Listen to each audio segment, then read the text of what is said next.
It is my pleasure to introduce to you our guest preacher today. His name is Gilbert Bud Friend Jones, and Jones Friend Jones.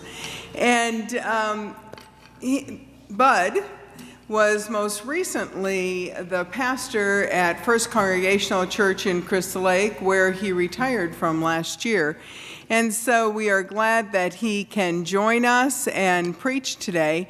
But we're even more glad that he has been joining us in worship for the last couple of months and decided that this is the place he'd like to be a member and to join us on this journey of discipleship. So we welcome him to the pulpit, but more importantly, we welcome him to First Congregational.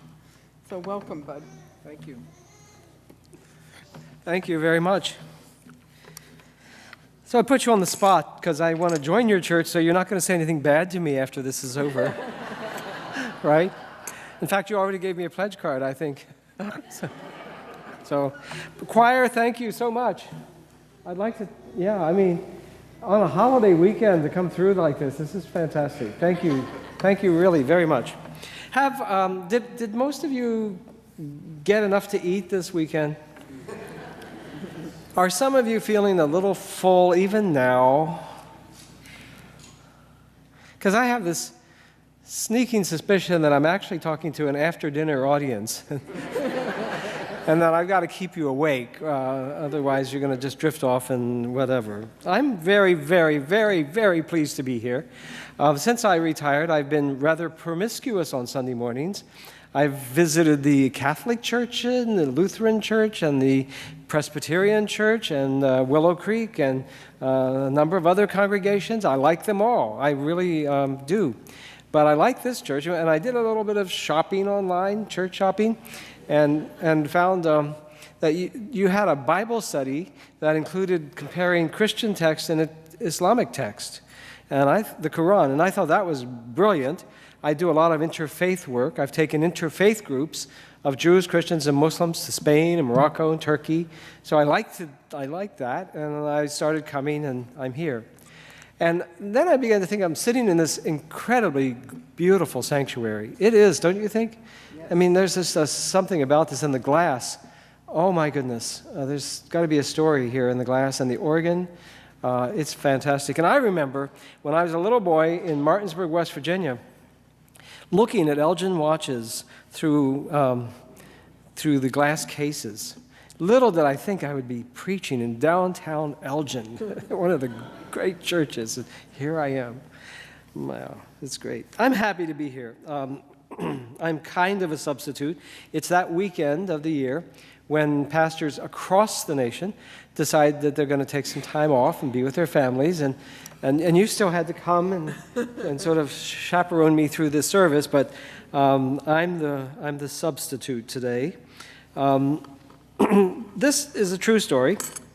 I had a seminary classmate back in the day, back in New Jersey.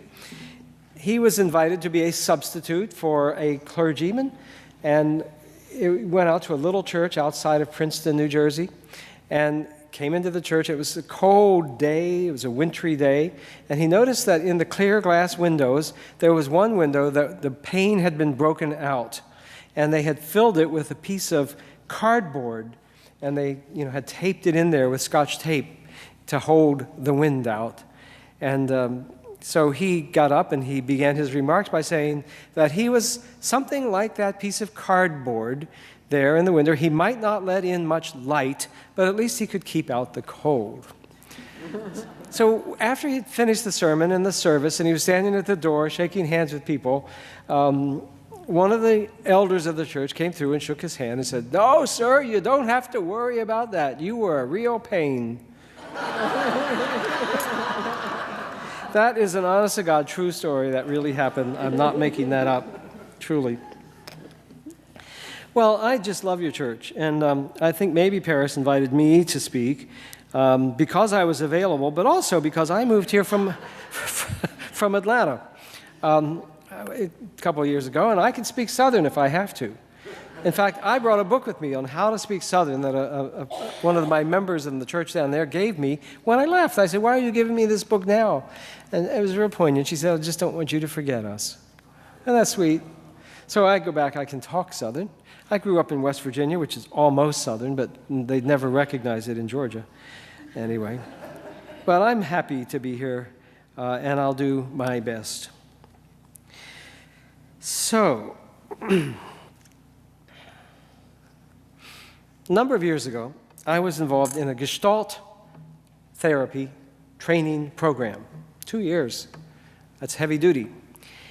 And one of the exercises we had in our training program was guided imagery. Have any of you ever heard of guided imagery?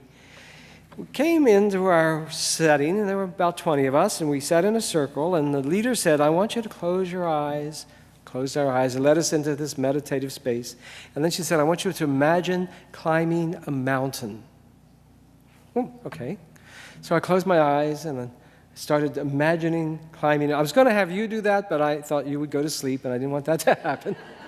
But I did that. I started thinking about this, and I'm climbing this mountain, and all of a sudden, I'm holding on to a rocky cliff that's behind me, 2,000 feet down if I fall, and I'm holding on, and I've got this big, heavy backpack that's pulling me back, and I'm doing everything I can to climb this mountain, right?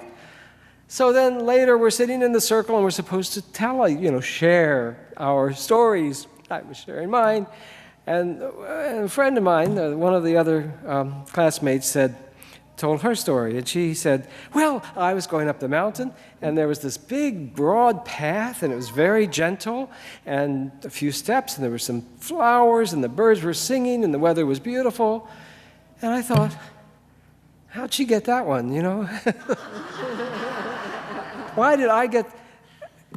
And of course, that's part of the therapies. What do you do with your life? How do you make life hard for you? I made life hard for myself, and I do. I tend to make things difficult. They don't need to be.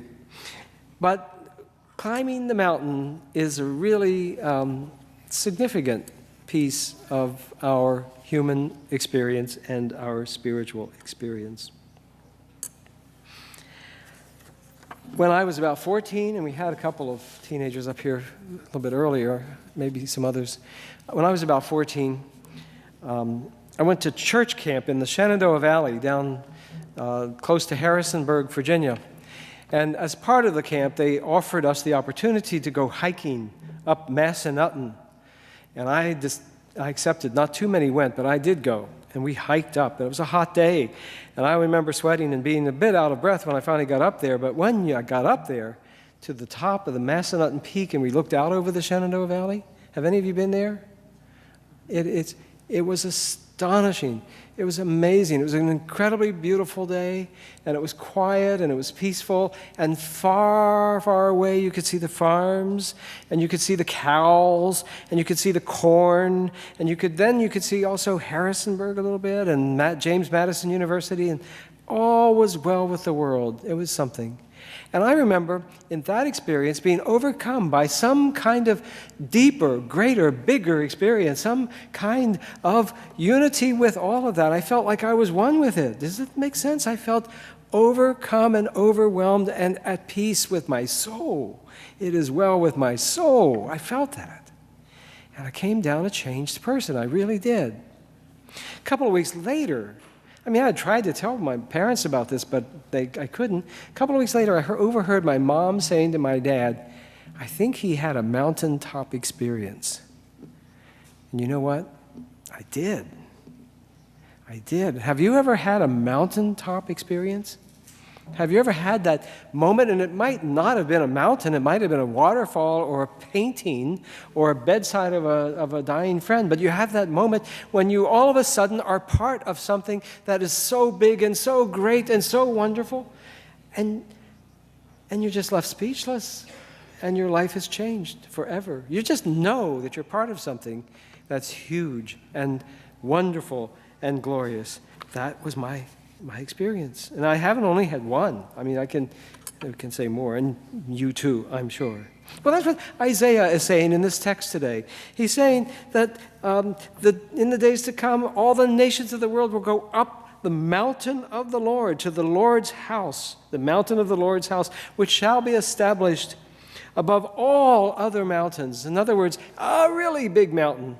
And that's where God's house will be. I felt like I had been in God's house in the Shenandoah Valley, really. All nations, and the word there is ethnicities, peoples, all the diversity of the planet will make its way up the mountain to the house of the Lord. And you have to know when you're reading Isaiah, this is a really, really critical part of Isaiah's vision, the mountain of the Lord. It's central to his vision and to his theology, this vision of God's holy mountain. In Isaiah 25, one of my favorite chapters in the Bible, on this mountain, the Lord Almighty will prepare a feast. Well, I maybe shouldn't talk about feast after Thanksgiving because you've heard enough. But he shall prepare a feast of rich food for all peoples. There's that word again. For all nations, a banquet with clear, well-aged wines and the best meats. And today, he would add, in a table for vegans, too. And on this mountain, he said, he will destroy the shroud that enfolds all peoples, the shadow of death that hangs over the earth. And he will wipe away the tears from all faces and remove the people's disgrace from all the earth. The Lord has spoken. And that speaks to me too, because I experience even today a shroud that hangs over the earth. I experience this shadow that hangs over all of us. Do you? Do you? I remember in West Virginia, growing up, that there was this radio preacher who really spewed hatred. I mean, it was nasty. It was mild by today's standards, but it was awful. And I remember thinking as a kid, well, he's going to die, and then the world will be okay. Like, there couldn't be more of those people, and my generation was going to grow up, and we were going to be good, kind, loving. We're going to fix things. We're going to make things right. He did die, but that hatred, it's still circling around, banging around, isn't it? We still hear it. The shroud that enfolds all people, the shadow that hangs over our heads, is very real indeed. But we want to rise above that. We want to go up the mountain. And the mountain in Isaiah, and the mountain in the Bible here, is Mount Horeb, or Sinai. Horeb and Sinai, most scholars say, it's the same mountain. Maybe two names, maybe two sides of it, maybe two peaks, but Horeb and Sinai. Moses, when Moses stood before the burning bush, remember that story? He felt like he was on holy ground. That was in front of Mount Horeb. Moses, when he climbed up the mountain and he got the 10 Commandments, and fire and smoke and all that, and came back down, that was Mount Horeb, or Mount Sinai, depending on which text you're reading. Elijah, when Elijah was fearing for his life and was running away and hid in a cave, what did he experience? But the presence of God. And where did he experience it? But on a cave on Mount Horeb. And what did in that case, the experience of the presence of God wasn't pleasant and nice. God basically came to him and said, "What are you doing here? You got work to do. Get out of here. Get moving. Go on. Keep going. And I'll be with you." One of the theologians who has inspired me over my lifetime was Howard Thurman. Howard Thurman was one of the great African-American theologians of North America ever. Martin Luther King Jr. used to carry his book, Jesus and the Disinherited, in his briefcase all his life, and probably plagiarized from Thurman as well, I think. Thurman, when he was a young man, with his wife, went to India on a kind of diplomatic mission between students from America and students in India, and they engaged in dialogue and discussion. While he was there, he went to Darjeeling for the Christmas holiday. And while he was in Darjeeling was 7,000 feet above sea level, within sight of Mount Everest. And so they had the 7 days when they were just going to relax and always in the presence of Mount Everest. I mean, what a great opportunity that was. At the end of the Christmas holiday, he said, they announced to them his words, pièce de résistance. They said to them, those of you who want to, you can climb with us up to see the sunrise over Kinchenjunga. He also elsewhere talks about the Khyber Pass. I'm not sure if it's the same story, but he wanted to. So there were a few, not many, but there were a few. And they had to walk 2 miles up Tiger Hill, and they had to leave at 2 a.m. in the morning in order to get there in the darkness to see the sunrise. He said he didn't realize how out of shape he was from all the travel till he started that 2-mile walk. And then all the food he had eaten the whole time he'd been in India. He loved the Indian cuisine, as hot as it was, as spicy as it was for him. But he felt all of that weight on him. And he said he had to stop about every 10 minutes and lie down, literally. And his guides were just sort of like, oh, okay, Howard, come on, we got to keep going. And they did get up to the top. He said it was totally, completely dark, no light, couldn't see anyone, but you could hear them breathing. So there were other people who had made the same journey, and they were up there, and you could hear each other breathing, and no one talked. And they waited, and they waited. And then he said there was a faint finger of sunlight that suddenly illuminated the whole landscape like that, he said. And he could see the golden, glowing peak of Mount Everest. And then he said it only lasted for a minute, and then the clouds closed in, and he could see it no more. But he said in that 1 minute, in that one vision, he saw the whole world. He saw as far as you can imagine, way up there, illuminated by this glorious sun. Truly an amazing experience. And in his own words, he said, and this is from his autobiography, more than 40 years have passed since that morning, and yet it remains for me a transcendent moment of sheer glory and beatitude, when time and space and circumstance evaporated, and when my naked spirit looked into the depths of what is forbidden to anyone to hear. And I would never, never, never be the same again. Have you had those experiences? Oh my God, they're really to be cherished, to be sought and to be cherished. And we're desperately in need of those experiences today in the world in which we live, in need of a vision that can lift us above the shroud, above the cloud, above the darkness, so that we can at least see what might yet be. Story from here. Black elk. You've heard black elk? Black elk was a wise native Lakota Sioux. He had 3 major visions in his lifetime. Probably had many, but he wrote about 3 of them. And here's one. Listen to this. Again, it involves a mountain. Tell me why. So he said, I was standing on the highest mountain of them all, and round and beneath me was the whole hoop of the world. And while I stood there, I saw more than I can tell, and I understood more than I saw.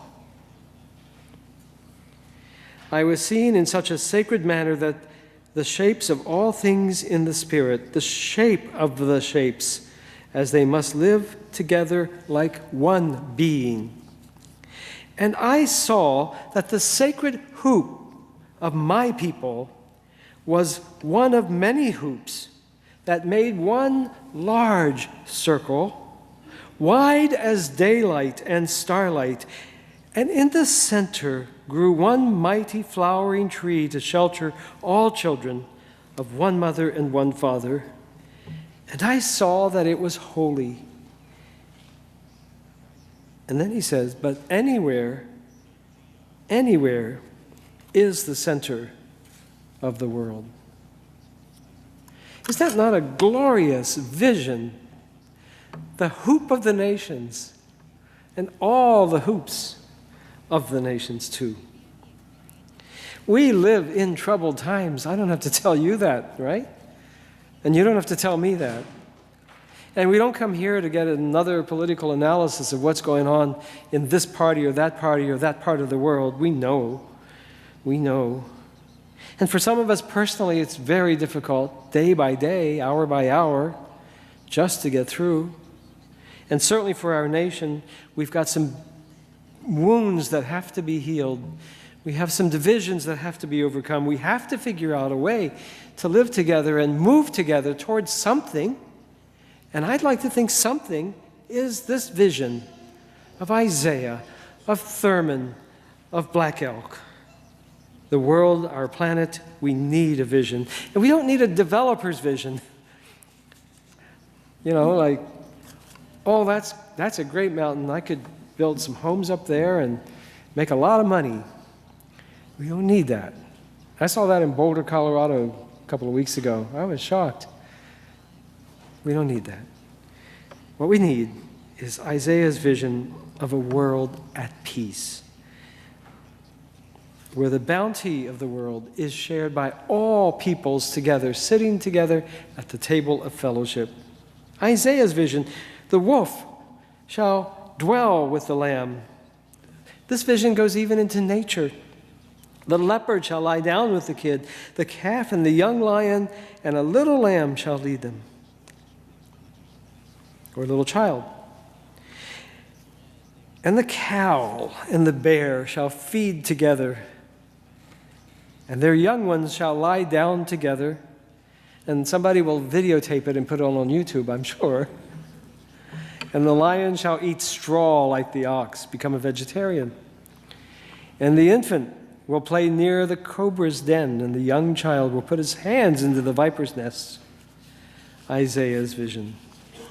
And they shall beat their swords into plowshares, and their spears into pruning hooks, and their guns will be gone. Nation shall not lift up sword against nation, people against people, neither shall they learn war anymore.